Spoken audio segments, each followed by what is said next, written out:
Good morning, students. Today we will discuss about our new chapter unforgettable personalities. बेटा आज हम अपना नया चैप्टर स्टार्ट कर रहे हैं, our 14th chapter unforgettable personalities. इसके अंदर हम ऐसी पर्सनैलिटीज़ के बारे में, ऐसे लोगों के बारे में डिस्कस करेंगे जो रिमेम्बरेबल हैं, जिसके जो मतलब यादगार हैं, जिसको हम कभी भी नहीं भुला सकते। तो देखिए इस चैप्टर के अंदर बेटा क्या है। मोस्टली जो पीपल होते हैं, सभी जो लोग हैं वो क्या है, जन्म लेते हैं इस धरती के ऊपर। इस जन्म लेने के बाद वो अपनी लाइफ को स्पेंड करते हैं और उसके बाद वो जब उनकी डेथ हो जाती है तो वो इस संसार को छोड़कर भगवान की दुनिया में चले जाते हैं। लेकिन कुछ लोग ऐसे होते हैं जो बेटा जाते जाते हम अपने हमेशा के लिए छाप छोड़ जाते हैं। तो उनकी जो अच्छे अच्छे कार्य होते हैं वो क्या है, हमेशा याद किए जाते हैं। तो ऐसे लोगों के अंदर they are sources of inspiration. इनके जो कार्य होते हैं वो इंस्पिरेशन, तो ये जो लोग हैं इनके जो कार्य हैं बेटा वो इंस्पिरेशन का कार्य करते हैं। इंस्पिरेशन होता है प्रेरणा का कार्य करते हैं आने वाली जनसंख्या के लिए। अब हम इसके अंदर जो बड़ी बड़ी ग्रेट पर्सनैलिटीज़ हैं हम उसके बारे में डिस्कस करेंगे। तो सबसे पहले हम सोक्रेट्स के बारे में पढ़ेंगे। सोक्रेट्स में देखिए, जो सोक्रेट्स हैं उनका जन्म ग्रीस में हुआ था लगभग आज से 2500 ईयर्स पहले। वह एक टीचर थे और फिलोसफर थे। वह सच्चाई के अंदर, ट्रुथ में बहुत ज़्यादा विश्वास करते थे। उनके अकॉर्डिंग जो नॉलेज है, जो ज्ञान है, उसे हम सिर्फ थिंकिंग और रीजनिंग के द्वारा ही प्राप्त कर सकते हैं। उनका मानना क्या था कि जो ब्लाइंड फेथ है वो उसके बिल्कुल अगेंस्ट थे। किसी भी चीज़ के अंदर हमें आँखों को बंद करके विश्वास नहीं करना चाहिए। वो क्या चाहते थे कि जो लोगों के सामने जो भी चीज़ सामने दिखाई दे रही है हमें हमेशा उसी पे ही बिलीव करना चाहिए।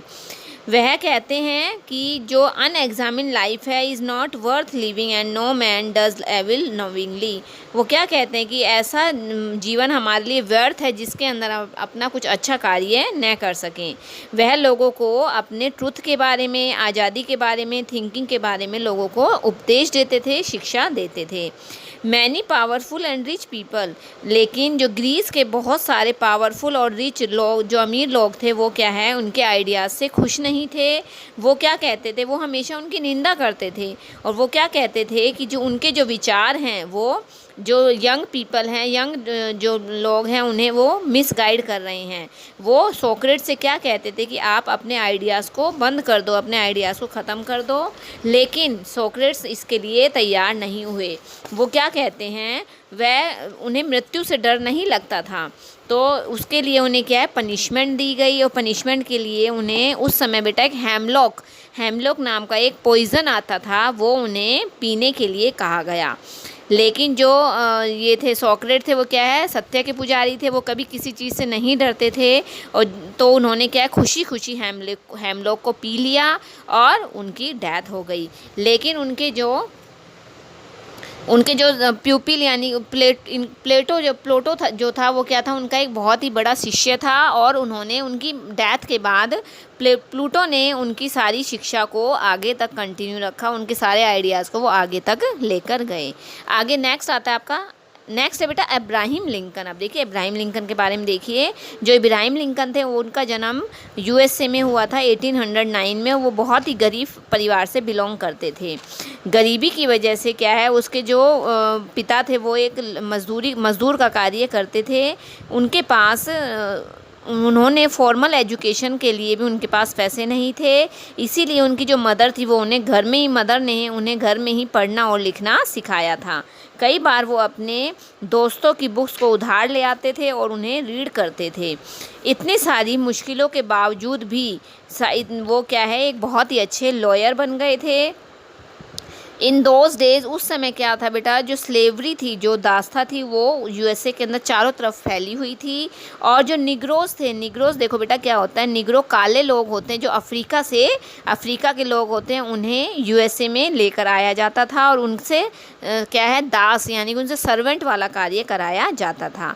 और जो वाइट लोग थे, जो यूएसए के लोग थे, वो उनके साथ बहुत ही गंदा व्यवहार करते थे।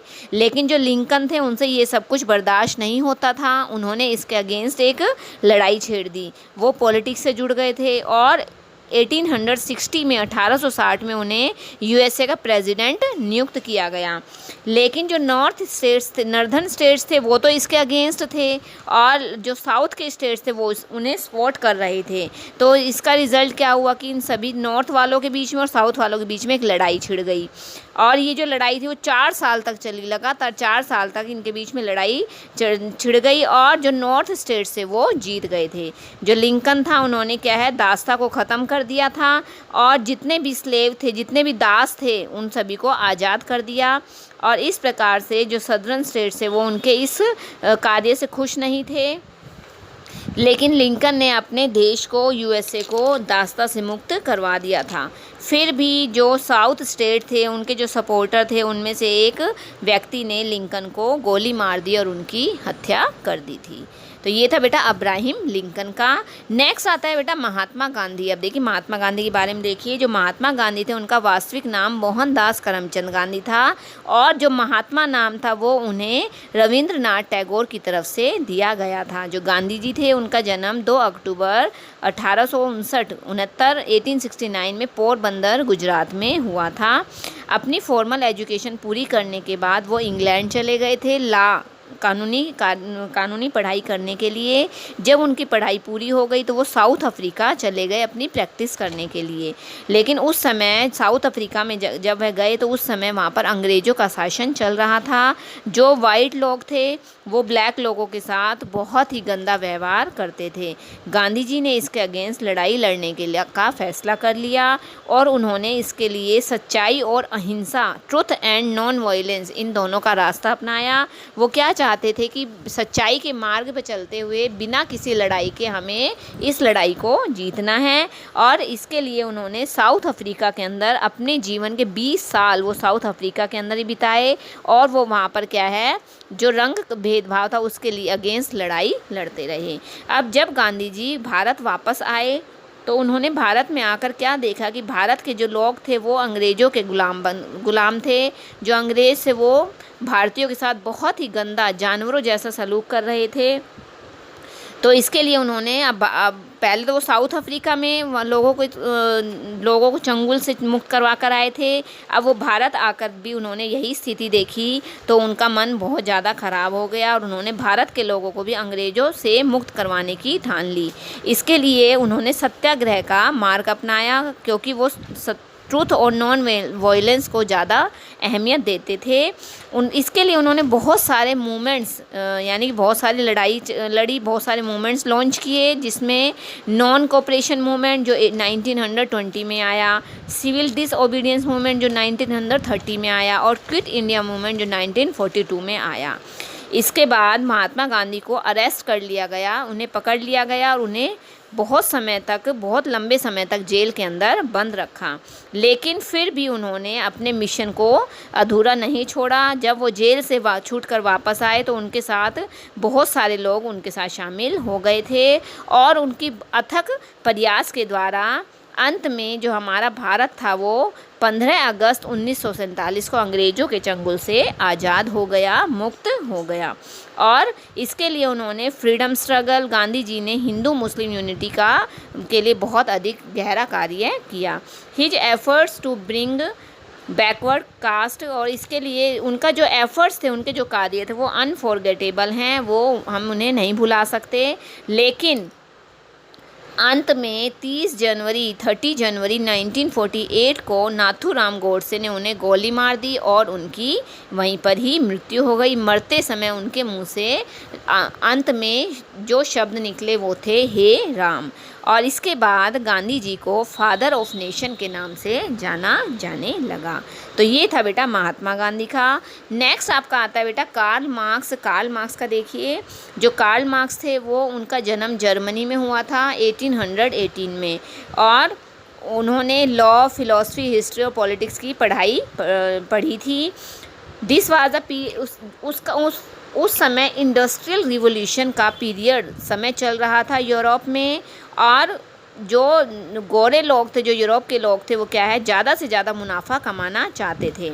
और इसके लिए क्या है, जो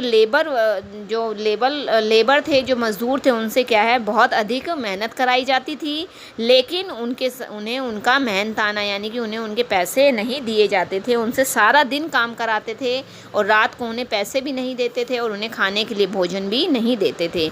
उनके साथ जानवरों जैसा सलूक हो रहा था। तो उनकी ये मिज़रेबल कंडीशन को देखकर कार्ल मार्क्स ने उन्हें उनका हक दिलाने की मन में ठान ली थी। इसके लिए उन्होंने इसका क्या इफ़ेक्ट आ रहा था बेटा, जो रिच लोग थे वो और ज़्यादा रिच होते जा रहे थे और जो पुअर पीपल थे वो और भी ज़्यादा गरीब होते जा रहे थे। तो उस समय जो रिच बड़ी बड़ी जो इंडस्ट्रियलिस्ट थे और बिग लैंडलॉर्ड्स थे, उन्हें कैपिटलिस्ट कहा जाता था। जो कार्ल मार्क्स थे वो क्या चाहते थे कि जो प्रॉफिट है वो सभी में इक्वली हो, ओनर्स में भी और वर्कर्स में भी। ओनर्स यानी कि जो जिनके खेत थे, जो मालिक थे, और जो वर्कर जो मजदूर कार्य कर रहे थे। इसके लिए उन्होंने उस समय 2 बुक्स लिखी थी, कम्युनिस्ट मैनिफेस्टो और दास कैपिटल।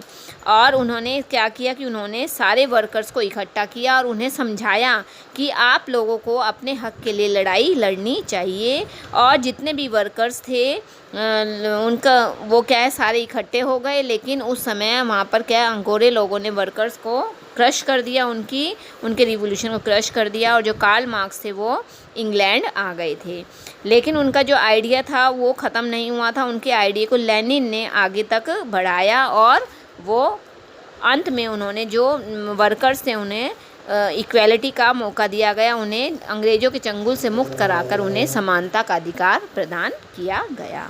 ये था बेटा आपका कार्ल मार्क्स का। अब लास्ट आपका आता है मार्टिन लूथर किंग जूनियर। देखो बेटा इन्होंने भी क्या है हमेशा अच्छे ही कार्य किए थे। तो मार्टिन लूथर किंग के बारे में देखिए। मार्टिन लूथर किंग जो थे उनका जन्म यूएसए में 1929 में हुआ था। वह ब्लैक अमेरिकन थे, वो काले लोगों में आते थे। और हालांकि जो यूएसए के अंदर क्या है दास्ता ख़त्म हो गई थी, लेकिन आज भी यूएसए के अंदर जो काले लोग थे उनके साथ बहुत ही गंदा सलूक किया जाता था, उनके साथ बहुत बुरा व्यवहार होता था। जो मार्टिन लूथर किंग थे वो सिविल राइट्स मूवमेंट के लीडर बन गए थे और उन्होंने जो ये इनजस्टिस जो अमानवीय व्यवहार हो रहा था इसके अगेंस्ट इन्होंने लड़ाई लड़ने की ठान ली थी। जो लूथर किंग थे वो गांधी जी के सत्याग्रह आंदोलन से आइडिया से बहुत ही ज़्यादा इम्प्रेस हुए थे और वो 1959 में भारत आए और उन्होंने गांधी जी की सारी आइडियोलॉजी को रीड किया और उन्होंने गांधी जी के सारे बातों को देखा। और जब वह भारत आए तो उन्होंने क्या कहा कि अब मैं इस समय एक टूरिस्ट नहीं हूँ, बल्कि मैं यहाँ पर देखने आया हूँ कि जो महात्मा गांधी का अपना खुद का जो लैंड है जहाँ पर वो रहते थे वो किस प्रकार का है। वो महात्मा गांधी के घर गए, वहाँ पर उन्होंने सारी हिस्ट्री को देखा, उनके सारे आइडियाज़ को देखा और यूएसए में आकर उन्होंने फिर से लड़ाई छेड़ दी। और लेकिन इस लड़ाई के अंदर उन्होंने ट्रूथ और नॉन वायलेंस को ही सबसे ज़्यादा अपनाया। He was successful in getting a huge support from blacks. On 28 अगस्त 1963 के अंदर लगभग 2 लाख पीपल उनके साथ इस मार्च के अंदर, इस यात्रा के अंदर जुड़ गए थे। और अलबामा में जो वाइट पीपल थे उन्हें क्या है पहले क्या है जो काले लोग थे बेटा उन्हें इलेक्शन के अंदर वोट करने का अधिकार नहीं था, लेकिन लूथर किंग की प्रयासों के बाद जो काले लोग थे उन्हें भी वोट करने का अधिकार दिया गया।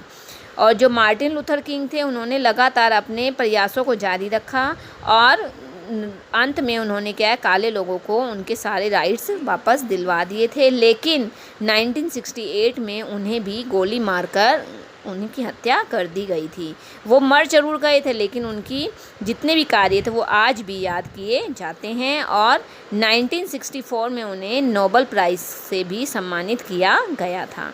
तो जितने भी ये लोग थे इनके जितने भी अच्छे अच्छे कार्य थे वो हम सभी को प्रेरित करते हैं, इंस्पायर करते हैं। इसी के अंदर एक नाम रोज़ा पार्क का आता है। देखिए बेटा रोज़ा पार्क जो थी वो एक लेडी थी। इनका जन्म 4 फरवरी 1913 को अलबामा यूएसए में हुआ था। रोज़ा पार्क भी क्या है एक ब्लैक लेडी थी। ये भी क्या है जो काले और गोरे के बीच जो भेदभाव किया जाता था उससे बहुत ज़्यादा परेशान थी और इन्होंने भी इसके लिए बहुत सारे कार्य किए ताकि हमारे देश से इस संसार से जो काले गोरे का जो भेदभाव है वो ख़त्म हो सके। तो इसके लिए उन्होंने अपनी मेहनत, अपने अथक प्रयास किए ताकि उन्हें भी क्या है, जो काले लोग हैं उन्हें उनके सारे अधिकार प्राप्त हो सकें। तो बेटा ये आपका चैप्टर था। अगर आपको किसी भी टाइप की, किसी प्रकार की कोई प्रॉब्लम है तो आप मुझसे डिस्कस करोगे। Okay, thank you.